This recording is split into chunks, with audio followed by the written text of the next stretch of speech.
জীবনে খুব খারাপ মুহূর্তের সময় দেখবেন কি আপনার প্রিয় মানুষজন আপনার কাছ থেকেও দূরে সরে গেছে। আর আপনি যখন সেই দুঃখের সময়টা পার করে একটু ভালো থাকার চেষ্টা করবেন, তখন দেখবেন সেই মানুষগুলোই আপনার সংস্পর্শে আসার জন্য আবার চেষ্টা করছে। তবে আপনাদের সবসময় এটা মাথায় রাখা উচিত, যারা আমাদের দুঃখের সময় আমাদের কাছে ছিল না, তো আমাদের সুখের মুহূর্তগুলোতে তাদেরকে কখনোই যেন আশ্রয় না দিই। হ্যালো এভরিওয়ান, আসসালামু আলাইকুম, welcome back to my another new blog. সবার কী অবস্থা, কেমন আছেন? আই হোপ সবাই ভালো আছেন, সুস্থ আছেন। এই তো নিত্যদিনের মতন সেই সকাল থেকেই ঝার্নি শুরু করেছি। সংসারে এই ঝার্নি যেন কোনোভাবেই পিছু ছাড়ছে না। তো সকালে সবাই ঘুমিয়েছিল, ঘুম থেকে উঠে ভাবছিলাম সকালবেলা কী খাবার রেডি করব সবার জন্য। যেহেতু প্রচুর পরিমাণে এখন আবার সেই তীব্রতা, সেই গরম আবার চলে এসেছে। সূর্য মামা মনে হয় যে আমাদেরকে ছাড়া থাকতেই পারে না, আমাদের প্রতি একটা তার মায়া চলে আসছে, যার কারণে সে কিছুদিন পর পর আবারও আমাদের কাছে চলে আসে, খুবই রাগান্বিত হয়ে। কিছুদিন আগে কিন্তু অনেক বেশি গরম ছিল, আর মাঝে কয়েকদিন বৃষ্টি ছিল। এখন আবারও সেই গরম, আবার সেই তীব্রতা চলে এসেছে। তো সকালবেলা চা খাবার ব্যাপারটা একটু স্কিপ করে যাচ্ছি এই গরমের জন্য। তো হুটহাট করে এখানে কি আর করবো, ছেলের যেহেতু স্কুল আছে, তো ছেলেকেও তো খাবার দিতে হবে। তো এই জন্য হুট করে মাথায় আসলো যে সবার জন্য ঝটপট খিচুড়ি রান্না করি। তো খিচুড়িটা মোটামুটি বাসায় সবাই পছন্দ করে, তো এই জন্য খিচুড়িটা রেডি করছি। আর হচ্ছে এখানে ছেলের জন্য একটা ডিম অমলেট করে নিচ্ছি, কারণ যেহেতু ছেলে এখনই স্কুলে বের হয়ে যাবে, ওর বাবা ওকে দিয়ে আসবে, তো ওর বাবা পরে এসে খাবে। আর এখন ছেলেকে আপাতত তাড়াতাড়ি খাইয়ে তারপর স্কুলে পাঠিয়ে দিই। তো এখানে কিন্তু আমি খুব সহজ এবং সিম্পলভাবেই খিচুড়িটা রান্না করেছি, কোনো বাড়তি কোনো কিছু সাথে দিইনি। তবে কিছুটা আলু দিয়েছি যাতে আমার ছেলের খেতে ভালো লাগে। শুধু চাল ডাল দিলে কিন্তু সবসময় খিচুড়িটা খেতে ভালো লাগে না। তো যাই হোক, যারা এইমাত্র আমার ভিডিওটি দেখা শুরু করেছেন কিন্তু ছোট্ট একটি লাইক দিতে ভুলে গিয়েছেন, প্লিজ একটি লাইক দিয়ে ভিডিওটি কন্টিনিউ করবেন। যারা আমার চ্যানেলে আজকে নতুন ভিজিট করেছেন, চাইলে আমার চ্যানেলটি সাবস্ক্রাইব করে আমার পাশেই থেকে যেতে পারেন। এখানে কিন্তু খিচুড়ি রান্নাটা হয়ে গেছে, আর এই যে ছেলের জন্য খাবারটা কিন্তু রেডি করেও নিয়েছি। তো ওকে ঝটপট খাইয়ে তারপর হচ্ছে ওকে স্কুলে পাঠিয়ে দিয়েছি, আর অফ ক্যামেরাতে আমরাও খেয়ে নিয়েছি। তো তাইফের বাবা ছেলেকে স্কুলে দিয়ে আসার সময় এই যে বাজার নিয়ে এসেছে। তো আজকে বাজার প্রয়োজন ছিল না, তারপরও বলছে যে আগামীকালকে আমি বাজার করার সময় পাবো না, তো এই জন্যই আজকে বাজারটা নিয়ে এসেছি। এই গরমের দিনে হয় কি, প্রতিদিনের বাজারটা প্রতিদিনই আমরা করি, তার কারণ গরমের সময় ফ্রিজে কোনো মাছ মাংস বেশি দিন রেখে খাওয়াটা আমার কাছে ভালো মনে হয় না, স্বাস্থ্যকর মনে হয় না। কারণ ফ্রিজে রেখে কোনো খাবারই কিন্তু টেস্ট বাড়ে না, কমেশে বাড়ে না। কারণ বাহির থেকে যে বাজার থেকে আমরা মাছ মাংস কিনে নিয়ে আসি, ওটা এমনিতেই কিন্তু অনেকটাই পুরনো থাকে, ফ্রিজে রাখা থাকে অনেক দিনের। তো সেটা যদি বাসায় নিয়ে আসার পরে আরও বেশি দিন ফ্রিজে রেখে খেতে হয়, তাহলে কিন্তু আরও বেশি খারাপ হয়ে যায় অবস্থা। তো এখানে হচ্ছে এই কিছু তপসী মাছ আর কিছু চিংড়ি মাছ নিয়ে এসেছে খাবারের জন্য। তো এই চিংড়ি মাছটা দিয়ে আমি হচ্ছে কোনো সবজি রান্না করব না, আর শুধু ভাজি করে খাবার জন্য এটা নিয়ে আসা হয়েছে। কারণ আমাদের বাসায় চিংড়ি মাছ আর হচ্ছে ইলিশ মাছ, এই দুইটি খাবার হচ্ছে বেশি একটু চলে। তাছাড়া অন্য যে মাছ সেগুলো চলেই না। ইদানিং মুরগির মাংসটাও সবাই খেতে চাচ্ছে না, জানি না কেন। আমি তো সবসময় রান্না করি, এই জন্য রান্না করতে করতে দেখা যায় খাবারের প্রতি একটা অনীহা চলে আসে। তো দেখতেছি ছেলেরাও খেতে চাচ্ছে না, আমার মনে হয় যে এটা মেবি গরমের কারণেই হবে। তো এখানে আমি বাজারগুলোকে গুছিয়ে নিই, আর সেই সাথে আমি আমার সব ইউটিউবার আপু এবং ভাইদের সাথে একটা দুঃখের কথা শেয়ার করি। সেটা হচ্ছে আমি কিন্তু মধ্যবিত্ত ফ্যামিলির একজন মেয়ে এবং মধ্যবিত্ত ফ্যামিলির বউ। এখানে আমার আহামরি কোনো কিছু ইউটিউবে দেখানো নেই, আর আমি কখনো ইউটিউবে আহামরি কোনো কিছু দেখানোর চেষ্টাও করি না। আমি আর্টিফিশিয়াল কোনো কিছু এখানে তুলে ধরবো, সেটা আমি ক্ষণিকের জন্য পারবো, কিন্তু সেটা কিন্তু আমি লং টাইমের জন্য ধরে রাখতে পারবো না। আর আমার মনে হয় না যে আমি এখানে যে ভিডিও করছি এখানে আমি কাউকে কপি করছি বা আমি কাউকে ফলো করছি। আমি আমার নিয়মধারায় আমি যেভাবে লাইফস্টাইল পরিচালনা করি ঠিক সেভাবেই কিন্তু আপনাদের সামনে তুলে ধরি।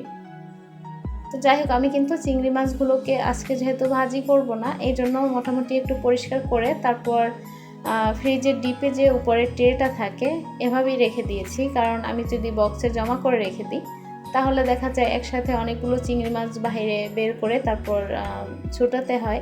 তো এভাবে রেখে দিয়েছি, দেখা যাবে আমার যতটুকু প্রয়োজন হবে আমি কিন্তু খুব ইজিলি উঠিয়ে তারপর নিয়ে আসতে পারবো। তো যাই হোক, যেটা বলছিলাম যে আমি এখানে কাউকে না করছি কপি, আমি নিজের মধ্যবিত্ত লাইফস্টাইল মধ্যবিত্ত ফ্যামিলিতে বসবাস করে যেরকম আর কি লাইফ ক্রিয়েট করি সেটাই কিন্তু আপনাদের সাথে সবসময় তুলে ধরি। গতকালকে লাইভে এসে একটা ভাই, ওটা ভাই হবে না বোন আমি ঠিক বলতে পারবো না, কারণ আমি আইডিটা চেক করছিলাম, তার ওই আইডিতে কোনো ধরনের কোনো চ্যানেলও পাইনি, কাউকেই পাওয়া যায়নি।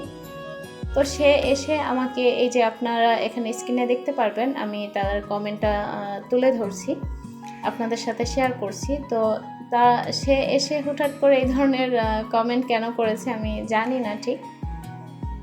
সারাদিন অনেক ব্যস্ত, অনেক সমস্যা, অনেক দৌড়ঝাঁপের মধ্য দিয়ে কিন্তু একটা ভিডিও তৈরি করা হয়। আর আমি এখানে আহামরি অনেক কিছু তুলে ধরছি না আপনাদের সামনে, যাতে আপনারা বলতে পারবেন যে আমি মামহিরা আপুকে কপি করছি।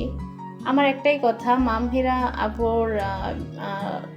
আপুকে আমি সম্মান করি সবসময়, কারণ সে একজন সম্মানিত ব্যক্তি, আর তাকে অসম্মান করার প্রশ্নই আসে না, বা সেই সাহসও আমার নেই, দুঃসাহস।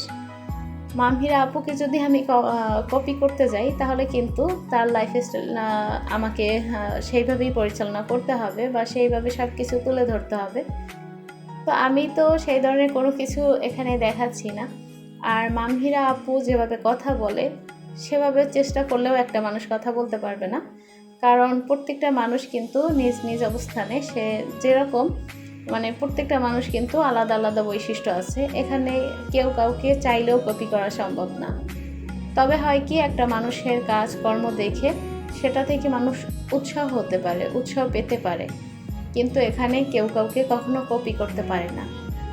তো গতকালকে এরকমের যখন কমেন্ট করছে আমার খারাপও লেগেছে, আবার রাগও হয়েছে যে মামহিরা আপুকে ছাড়া কি আমরা ইউটিউবে কাজ করতে পারবো না। আমি এমন অনেক আপুদের ভিডিও দেখি, সেখানে অনেকেই বলে যে আপনি মামহিরা আপুকে কপি করছেন। কেন আমরা মামহিরা আপুকে কপি করব? আমাদের নিজেদের যোগ্যতায়, নিজেদের কোনো কিছু দিয়ে কি আমরা ইউটিউবে কাজ করতে পারবো না? সেখানে কি মামহিরা আপু কি রাখতে হবে? মামহিরা আপুর ভিডিও দেখে আমরা অনেক কিছু শিখতে পারি, তার কথা থেকে, তার ভিডিও দেখে, তার লাইফস্টাইল থেকে। তার মানে তো এটা না যে মামহিরা আপুকে কপি করছি। এখন যেটাই করব সেটাই যদি মামহিরা আপুর সাথে তুলনা করা হয় তাহলে তো ভাই আমরা ইউটিউবে আসতে পারবো না, এখানে কোনোভাবে কাজ করতেই পারবো না। ওখানে কিন্তু চিংড়ি মাছটা রেখে তারপর হচ্ছে কিছু সবেদা ছিল, সেটা আমি গুছিয়ে রেখে এসেছি। আর এখানে কিন্তু ভেন্ডিটা ভাজা আমার হয়ে গেছে। কথা বলতে বলতে কিন্তু ভিডিও রিলেটেড কোনো কথা বলতে পারলাম না। তো এখানে ভেন্ডি ভাজিটা নামিয়ে নিচ্ছি।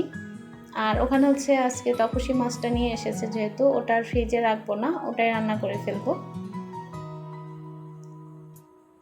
তো সবাইকে একটা অনুরোধ করব, যারা ইউটিউবে আমরা কাজ করি কখনো কাউকে এমন ধরনের কোনো বাজে মন্তব্য করবেন না। যদি কেউ দেখেন যে সামনে এগিয়ে যাচ্ছে, যতটুকু সম্ভব পারবেন তাকে সাহায্য করবেন এগিয়ে যাওয়ার জন্য। কারণ হয়তোবা 10 থেকে 12 মিনিটের একটা ভিডিও আমরা আপলোড করি, এখানে কিন্তু সারা দিনের পরিশ্রম থাকে। সেটা হয়তোবা যে আপুরা এখানে ইউটিউব চ্যানেল আছে, যাদের ইউটিউবে যারা কাজ করেন তারা বিশেষ করে বুঝতে পারবেন ব্যাপারটা। তো আমার ভিডিও দেখে আমি জানি না ওই ভাই কিংবা আপুর কী দেখে মনে হয়েছে যে আমি তাকে কপি করি বা তাকে কপি করে ভাইরাল হতে চাই, আমি ঠিক বলতে পারবো না। আমি আমার ভিডিওর মধ্যে মাম্মির আপুর কোনো কিছুই কিন্তু দেখতে পাচ্ছি না। তো যাই হোক, আমরা ইউটিউবে কাজ করতে এসেছি যতটুকু নিজেদের মধ্যে প্রতিভা আছে, বলতে পারেন নিজেদের যতটুকু ক্ষমতা আছে, যোগ্যতা আছে, সেই অনুপাতেই কিন্তু আমরা এখানে ইউটিউবে এসে ভিডিও আপলোড করি, আপনাদের সামনে সেই প্রতিভা তুলে ধরার চেষ্টা করি। তো এখানে কাউকে ফলো করে তার কপি করে কখনো এটা সম্ভব হয় না। আমার একটাই কথা যে ইউটিউবে সবাই কাজ করব, ছোট বড়, এখানে কিন্তু কোনো ভেদাভেদ নেই যে আমি এই শ্রেণীর মানুষ, তুমি ওই শ্রেণীর মানুষ, এখানে আসতে পারবে না। এখানে সবাই নিম্ন শ্রেণীর, তারপর যে ধরনের আছেন সবাই এখানে এসে কিন্তু খুব ইজিলি ইউটিউবে কাজ করতে পারবেন। তো এখানে কাউকে কপি করে চলতে হবে এমনটা কিন্তু কোথাও লেখা নেই যে মাম্মিরা আপুকে ছাড়া আমরা ইউটিউবে কাজ করতে পারবো না। আমরা মানুষকে দেখে শিখতে পারি, আর আমরা কিন্তু মানুষকে দেখেই শিখি। মাম্মিরা আপুকে যদি আমি কিংবা অন্য কেউ কপি করেও তাতে সমস্যা কি? মানুষ তো দেখেই শিখে, এখানে লজ্জার কিছু নাই। তবে আমার ভিডিওর মধ্যে আমি কোথাও দেখতে পাই না যে মাম্মিরা আপুকে আমি কপি করছি। তো যাই হোক, এখানে কিন্তু আমি মাছটা ভাজি করেছি, এর মধ্যে আর কোনো ধরনের সবজি মিলাই নাই, কারণ মাছটা একদমই ছোট ছিল। এটা কিন্তু বরিশালের ভাষায় তাপসী মাছ বলে। আমার আপুরা কে কোন নামে বলেন জানি না, কমেন্ট করে জানাতে পারেন। তো এখানে কিন্তু আমার রান্না খুব সহজেই আমি রান্না করে নিয়েছি, ভেন্ডি ভাজি আর এই যে মাছটা। তো আমার ভাজিটা হয়ে গেছে, আর এখানে হচ্ছে দুধ জাল দেবো, কারণ যে তরকারি রান্না করেছি এর মধ্যে আমার ছেলেদের তেমন একটা পছন্দ হবে না, দেখা যাবে যে দুধ দিয়ে ওদেরকে ভাত খাওয়ানো যাবে। তো এই তো আমার দুপুরে রান্না শেষ হয়ে গিয়েছে, আর এটা হচ্ছে সন্ধ্যাবেলা ছেলেকে নাস্তা বানিয়ে দিচ্ছি। খুব সহজভাবেই ওকে নাস্তা বানিয়ে দিলেই ও পছন্দ করে। তবে এই যে শর্মাটা, খুব সহজেই আমি শর্মাটা বানিয়ে দিই, আর ওর এটা খুব পছন্দের একটা শর্মা। তো এই তো ছিল আমার আজকের ব্লগ। আশা করছি আপুদের কাছে ব্লগটি ভালো লাগবে। তো দেখা হচ্ছে নেক্সট কোনো ব্লগ নিয়ে। সেই পর্যন্ত সবাই ভালো থাকবেন, সুস্থ থাকবেন, আমাদের সবার জন্য দোয়া করবেন। আল্লাহ হাফিজ, আসসালামু আলাইকুম।